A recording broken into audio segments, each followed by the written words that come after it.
Queridos hermanos y amigos, bienvenidos a la parte tercera y última del tema Historia de la masonería en Andalucía, represión en la dictadura franquista, espacio formativo del Instituto de Identidad Andaluza. Ponente Julio Jiménez Cordobés.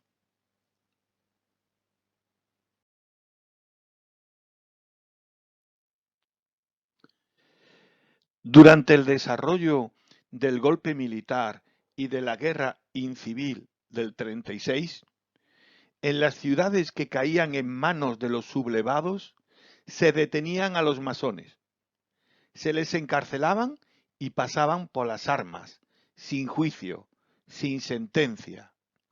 El número de masones fusilados conocidos asciende a 298 personas identificadas en Andalucía. En Carmona se le aplicó el bando de guerra al menos a 7 exmiembros del Triángulo Vida Nueva. En Alcalá de Guadaira a 12 integrantes de la Logia Filipinas. En Écija, Utrera, Lora del Río, Posadas, Lucena, Palma del Río, Puerto Real, San Fernando, Algeciras, La Línea, etc.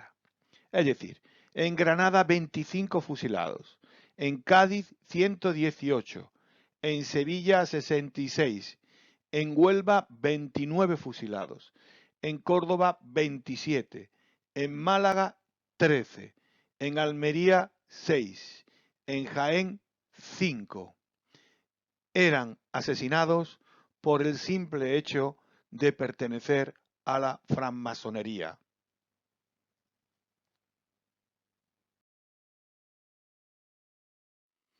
Vamos a observar uno de los modus operandi, formas de actuar en el proceso de identificación, detención y asesinato de los hermanos masones. En esta primera fotografía aparecen con una cruz los hermanos que eran pasados por las armas, que ya estaban asesinados. En la siguiente fotografía, en sus márgenes, aparecen los nombres identificados de los componentes del ágape fraterno de la logia Acacia en la línea de la Concepción.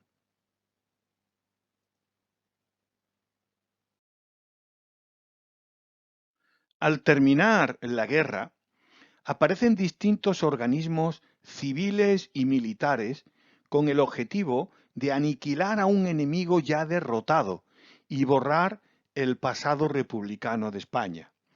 Destacan la Ley de Responsabilidades Políticas de 1939, Ley de Depuración de Funciones Públicas, 1939, Ley de Represión de la Masonería y el Comunismo, 1940, Ley de Seguridad del Estado, 1941. A estos se une la legislación militar en forma de consejos de guerras, confiscaciones de bienes, etcétera, etcétera. Analicemos las dos leyes que más daño hizo a nuestros hermanos. La Ley de Responsabilidades Políticas, desde 1939 hasta 1966. El brazo ejecutor, el Tribunal Regional de Responsabilidades Políticas. Tiene un carácter retroactivo, es decir, permite juzgar como delitos militancias, actitudes, afiliaciones o hechos que eran legales cuando se producían. No existían los derechos jurídicos elementales como presunción de inocencia o elección de abogado de defensa. La sanción perdía su carácter personal, se inculpaba, juzgaba y condenaba a personas ya fallecidas.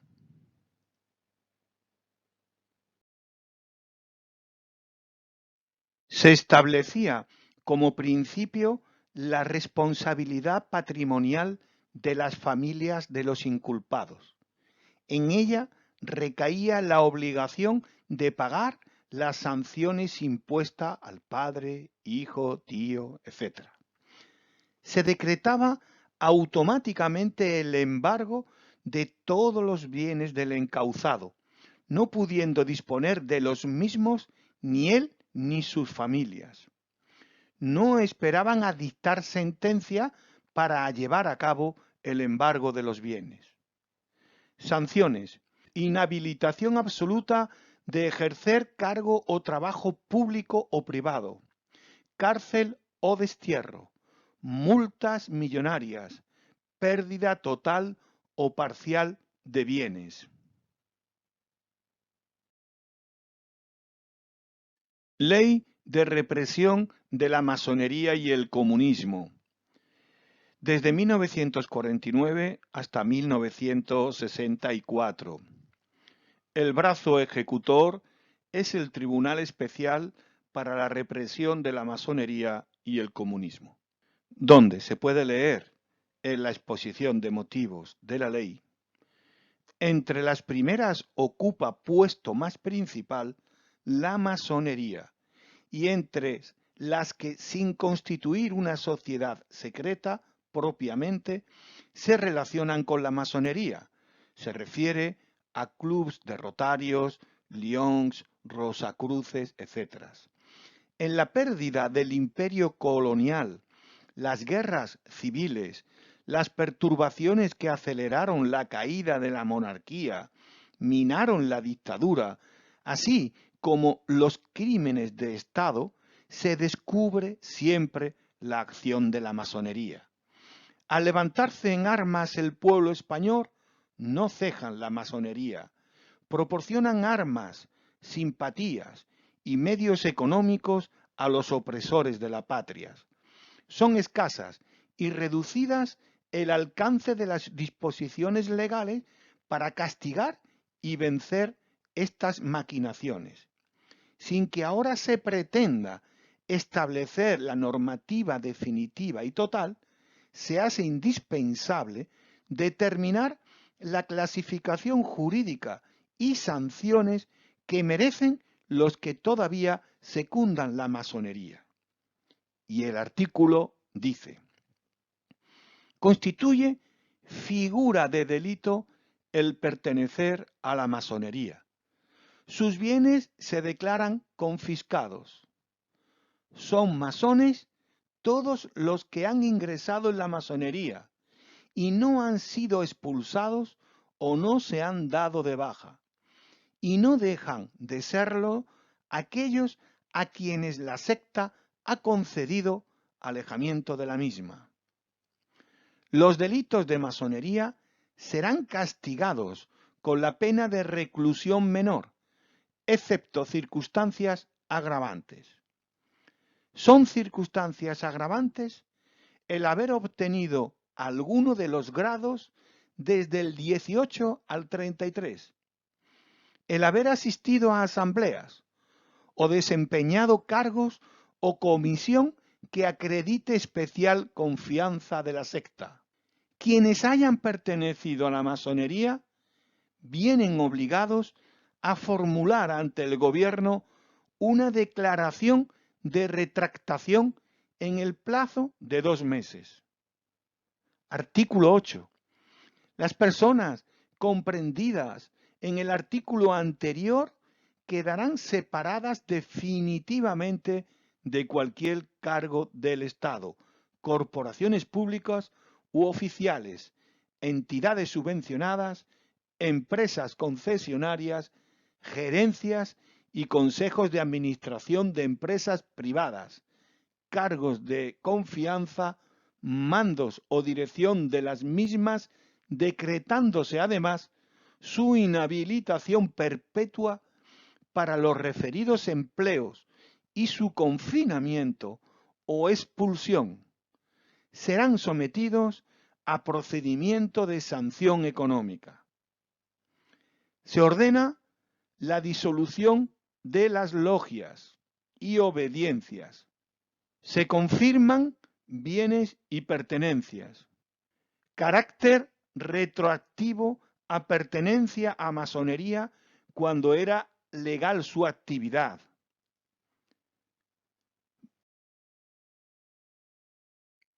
Multas millonarias, inhabilitación profesional tanto en trabajos públicos como privados, destierros, penas de entre 20 y 30 años de reclusión mayor para los masones y entre 12 y 20 años para los cooperadores.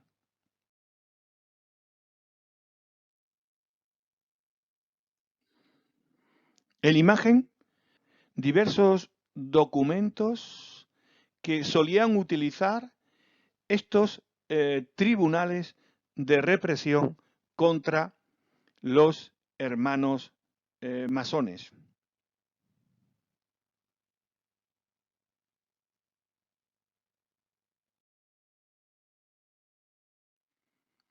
La obsesión antimasónica del régimen de Franco consideraba dos flancos adversos que había que eliminar de raíz. Por un lado, los teóricos de la libertad, igualdad y fraternidad, defensores de los derechos del individuo, la tolerancia, la libertad de creencia y del sistema democrático en contra del absolutismo o dictadura, es decir, los masones y libres pensadores, y los movimientos obreros.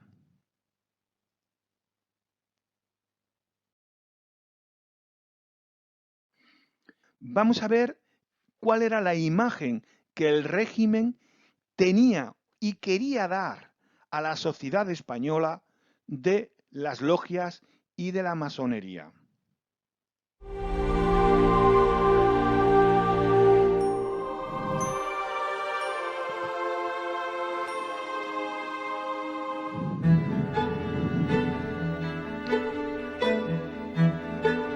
Conviene señalar que realmente esta pseudologia tiene pues, la importancia artística, por decirlo de alguna manera, que puede tener, pero realmente lo que es importante es toda la documentación que tiene guardada el Archivo de Salamanca.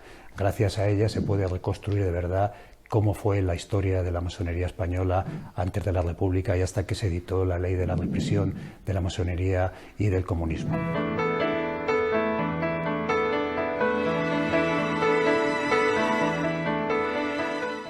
También es verdad que muchas de las personas que vienen a visitar esta logia pueden salir con la idea equivocada que esto que están viendo de verdad es la logia, y eso no es así.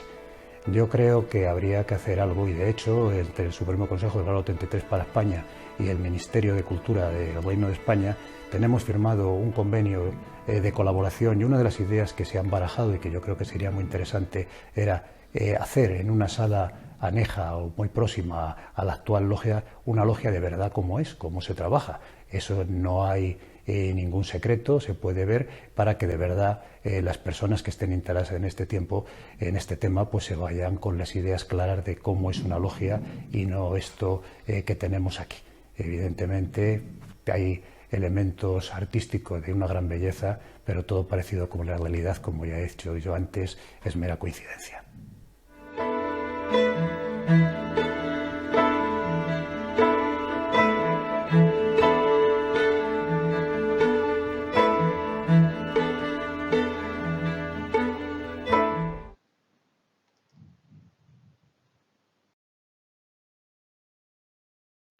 Transición y democracia española.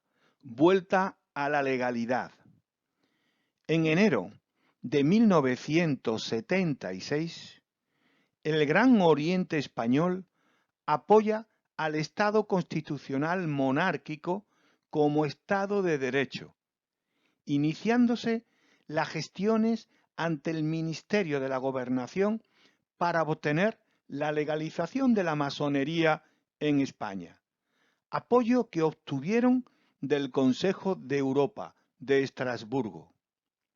También se hicieron gestiones con la jerarquía episcopal española, manifestando un deseo de concordia y colaboración después del Concilio de Vaticano II y de la autorización del antiguo Santo Oficio de Roma para que los católicos pudieran ser masones con lo que se abolía la prohibición y excomunión que durante tanto tiempo había condenado la masonería. Igualmente, reclamaron el patrimonio masónico requisado durante la dictadura y que aún no ha sido devuelto. Se declararon disueltas las organizaciones masónicas en el exilio, comunicando la creación de un Gran Oriente Español. El 21 de noviembre de 1979 estaban ya legalizadas dos obediencias, el Gran Oriente Español y el Gran Oriente Español Unido, e inscritos en el Registro Nacional de Asociaciones Culturales sin fines lucrativos. Además, se declaran herederas de la masonería tradicional española de continuidad directa del GOE, fundado en 1889. El Gran Oriente Español, GOE, adogmática, no cree en la existencia de un ser superior, Dios, talleres mixtos, talleres solo de hombre, talleres solo de mujeres. Y la Gran Logia de España, heredera de la masonería tradicional española, de continuidad directa del GOE, fundado en 1889.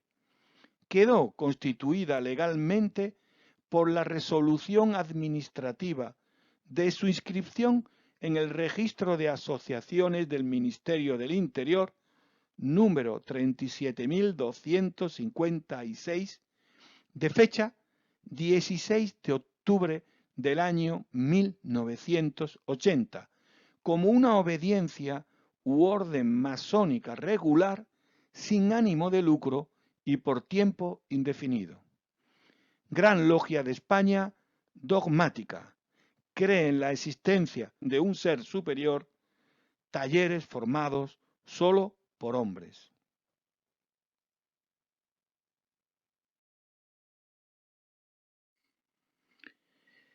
Las fuentes consultadas.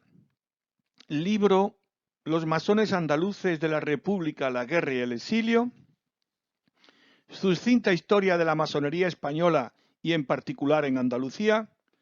El holocausto masón en la España de Franco. Historia de Andalucía para jóvenes.